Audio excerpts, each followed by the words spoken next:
ନମସ୍କାର। ଆଜି ଦେଖୁଛନ୍ତି ଟଲି ଖୋଲିକି ଟଲି ଚକ ରିପେୟାର କରାହବ। ବହୁତ ଦିନ ଚାଲିଲା ପରେ ବ୍ଲକ୍ ହେଇଯାଇଛି। ଚକ ଖୋଲିକି ତାକୁ ନୂଆ ବେରିଂ ଦିଆହବ। ପ୍ରଥମେ ତା ପ୍ଲେଟ୍ ଖୋଲିଛୁ,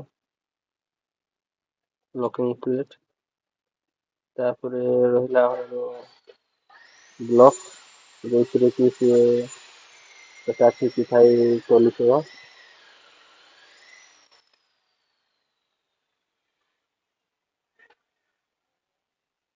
କାମ କରୁ କରିଲା ବେଳକୁ ଦେଖୁଛନ୍ତି କେମିତି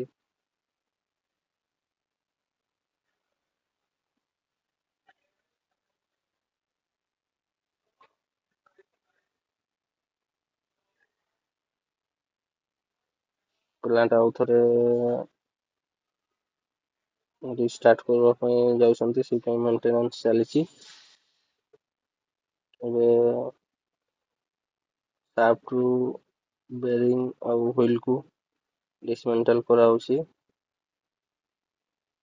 ଖୋଲି ଦିଆଗଲା ପରେ ସାଫ୍ଟ ଏଇଭଳିଆ ଦେଖୁନ କ୍ୟାପ୍ ସବୁ କେମିତି ଗ୍ରୀସ୍ ସବୁ ଜଳି ଯାଇଛି, ବ୍ଲକ୍ ହେଇଛି।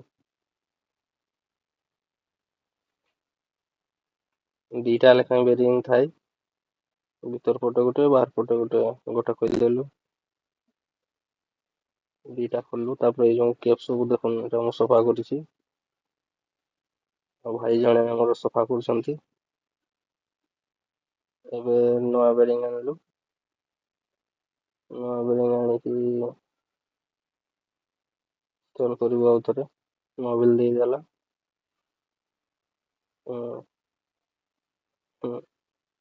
ଲେଖାଟାକୁ ବାହାର ପଟେ ରଖୁଛୁ। 6312 ନମ୍ବର ବେରିଂ ଲାଗିଛି। ଏବେ ଆଉ ଥରେ ବେରିଂ ପୁସ୍ କରାହଉଛି, ମୋବିଲ ଟିକେ ଦେଇଦେଲୁ।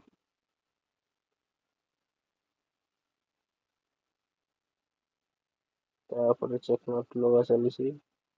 ଚେକ୍ ନଟ୍ ଲଗେଇ ଦେଇକି ଟାଇଟ୍ କରିକି ଲକ୍ ବି ଦେଇଦବା। ତାପରେ ବ୍ଲକ୍ ଫ୍ଲକ୍ ଲଗେଇକି ଆଉ ଥରେ ଭିତରକୁ ନଉଛୁ।